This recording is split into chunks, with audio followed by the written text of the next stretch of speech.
Hello students, first of all good morning to everyone. नए video lecture के साथ एक बार फिर आपका स्वागत है। आज के वीडियो लेक्चर में आप सीखेंगे पास्ट कंटिन्यूअस टेंस, अपूर्ण भूतकाल। अपूर्ण भूतकाल क्यों कहा है इसे?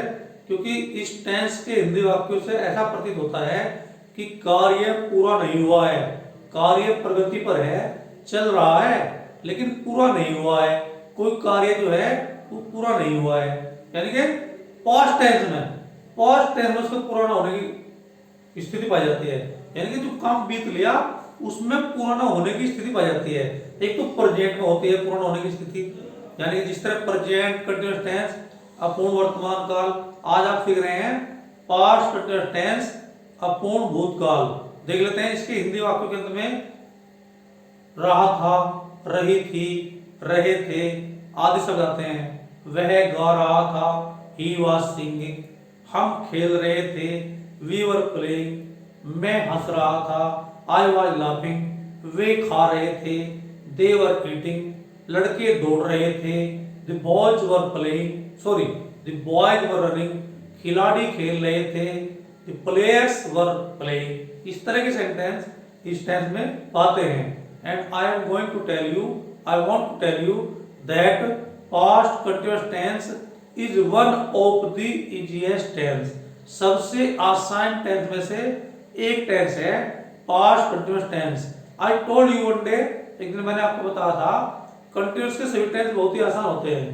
प्रेजेंट कंटिन्यूअस रहा है, रही है, रहे हैं, is a bar RNG form. वह खेल रहा है, ही इज प्लेइंग। हम जा रहे हैं, वी आर गोइंग। मैं दौड़ रहा हूं, I am running. Past continuous जो आज मैं आपको बता रहा हूं, और फ्यूचर कंटिन्यूअस जो फ्यूचर में बताऊंगा। रहा होगा, रही होगी, रहे होंगे। मैं खेल रहा होऊंगा, आई शैल बी प्लेइंग। हम जा रहे होंगे, वी शैल बी गोइंग। वह आ रहा होगा, he will be coming.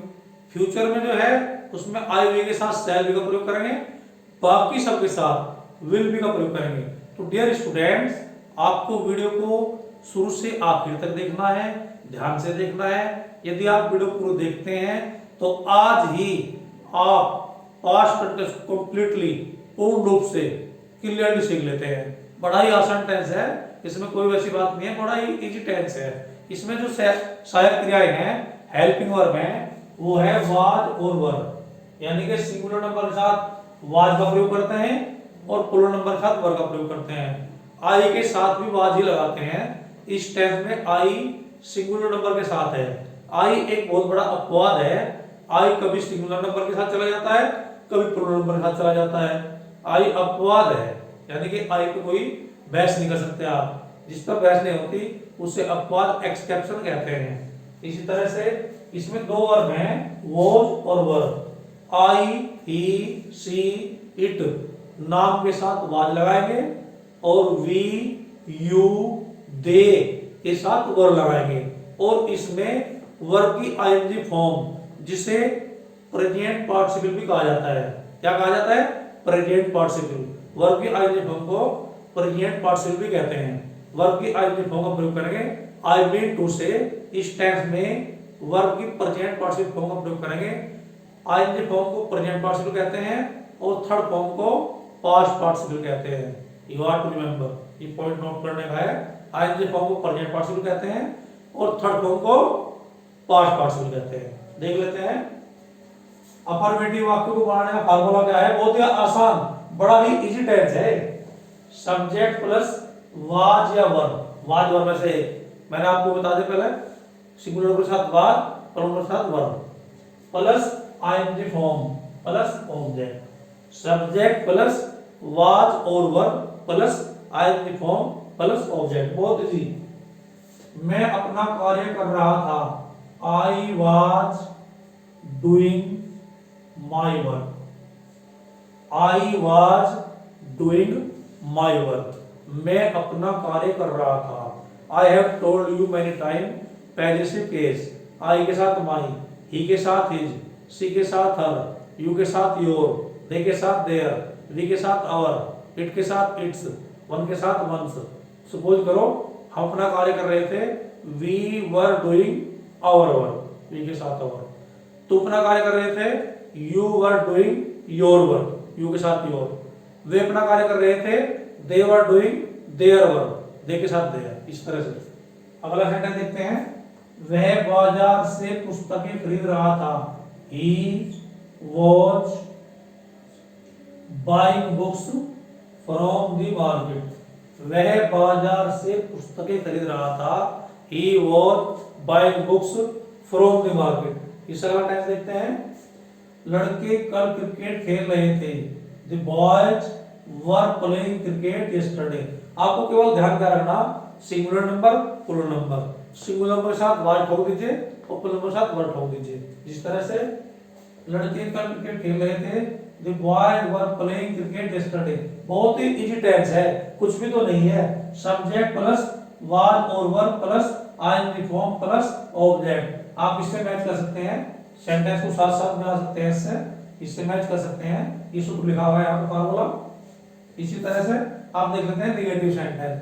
Negative sentence में क्या करना, सब्जेक्ट प्लस वाज और वर प्लस नॉट ठोक दीजिए, not plus ING form plus object, यानी वाज वर के बाद और आईएनजी फॉर्म से पहले नॉट ठोकना है। तो हो गया पास्ट कंटीन्यूअस टेंस का नेगेटिव। इस तरह सब्जेक्ट प्लस वाज और were plus not plus ING form plus object. इस तरह से वे कल कक्षा में शोर मचा रहे थे, they were making a noise in the class yesterday. They were making a noise in the class yesterday. They plus they, वे प्लूरल नंबर है, were, they plus helping verb were, making a noise ing form, making a noise in the class yesterday, object part हो गया है। वह हिंदी नहीं पढ़ रहा था, he was not reading Hindi. He was not reading Hindi. Watch को वॉच भी पढ़ते हैं, वाज भी पढ़ते हैं। Watch was, watch was, pronunciation का अंतर है थोड़ा सा। वाज वॉच, वॉच भी पढ़ते हैं, वाज भी पढ़ते हैं। अब देखते हैं इंट्रोगेटिव सेंटेंस। इंट्रोगेटिव में मैंने तुम्हें कई बार बता चुका हूँ, dear student, I have told you many time, जो फर्स्ट टाइप वाक्य होता है उसमें टेंस की हेल्प शुरू होती है। जो सेकंड टाइप होता है हेल्प से पहले क्वेश्चन बढ़ा जाता है। जिस तरह फर्स्ट टाइप का सूत्र वाज और verb plus subject plus not plus ING form plus object plus question mark का विशेष ध्यान रखना। अगर आपने क्वेश्चन मार्क नहीं लगाया है तो सेंटेंस गलत हो जाएगा। जिस तरह से क्या वह कल दिल्ली नहीं जा रहा था, क्योंकि वह सिंगुलर नंबर है तो सिंगुलर नंबर के बाद क्या है, was. Was he not going to Delhi, was he not going to Delhi. क्या वह दिल्ली नहीं जा रहा था, क्या वह दिल्ली नहीं जा रहा था, was he not going to Delhi, question mark. First of all was और verb प्लस सब्जेक्ट, देख लीजिए यहाँ लगाकर, was आ गया plus subject he plus not plus ing from going plus two Delhi object plus question mark. इस तरह ध्यान रखना आपको। इस तरह से क्या वे कल खाना नहीं खा रहे थे, were they not eating food yesterday, were they not eating food yesterday, क्या वे कल खाना नहीं खा रहे थे। वह कल क्या कर रहा था, what was he doing yesterday, क्योंकि इसमें सेंटेंस के बीच में what है, क्या है, तो क्या को शुरू में निकाल के लाइए, what was he doing yesterday। तुम कहाँ जा रहे थे, where were you going, वह क्यों रो रहा था, why was he weeping। तुम क्या कर रहे थे, what were you doing। वे कहाँ खेल रहे थे, where were they playing। वह स्कूल क्यों नहीं जा रहा था, why was he not going to school। तो dear student, you can make so many sentences. और जब आपका टेंस क्लियर हो जाएगा, बिल्कुल टेंस सॉलिड हो जाएगा, तो स्पोकन आप स्वतः अपने आप ही बोलने लगेंगे। जो स्पोकन उसी का अच्छा होता है जिसका ग्रामर और ट्रांसलेशन अच्छा होता है। कुछ व्यक्ति कहते हैं, कुछ सज्जन कहते हैं कि स्पोकन में ट्रांसलेशन की ग्रामर कोई जरूरत नहीं है। वो सही नहीं कहते, वो गलत कहते हैं। यदि आपका ग्रामर अच्छा है, सबसे पहले आपको स्पोकन सुधारने के लिए क्या करना, सबसे पहले आपको अपना टेंस सुधारना है। अपने टेंस क्लियर करिए, ग्रामर पे इम्पैक्ट बनाइए और वर्ड कलेक्शन कीजिए। यानी कि वोकैबुलरी जितनी ज्यादा है आपके पास उतना ही अच्छा है। 1000, 2000, 3000 इस तरह से वर्ड इकट्ठे करिए और उसके बाद एक एटमॉस्फेयर बनाइए। अपने आप से बोलिए, अपने साथियों से बोलिए, छोटे छोटे वाक्य बोलना शुरू करिए। Hi, how are you, I am fine. Hi, what do you do, I am student. In which class are you, I am in 9th standard. What do you want to be, I want to be doctor. What does your father do? तुम्हारे पिता क्या काम करते हैं? इसमें आपको एक formula बना लेना है, मैं आपको अगली वीडियो में बताऊंगा। एक दिन आप प्रेजेंट में बोलिए, what do you do you know English, where do you live, what do you want to be. यानी कि मेरे कहने मतलब डू और डज पे इम्पैक्ट करिए। एक दिन इज हमारा बोलिए, इस तरह से 1 by 1, यानी कि वो बन जाएगा, एक तरीका बन जाएगा, आपको शुरू से आगे किस तरह करना। तो डियर स्टूडेंट, इस तरह की जानकारी के लिए, डीप ग्रामर के लिए, स्पोकन इंग्लिश के लिए और स्कूल कोर्स के लिए हमारे चैनल को लाइक करें, सब्सक्राइब करें, बेल आइकन दबाना भूलें और शेयर ज्यादा से ज्यादा करें, जिससे जितने ज्यादा स्टूडेंट देख ले उनका फायदा हो जाए। क्योंकि बोर्ड एग्जाम पास है और इस समय हम बोर्ड के सारे टॉपिक बता रहे हैं। That's all for the day, have a good day.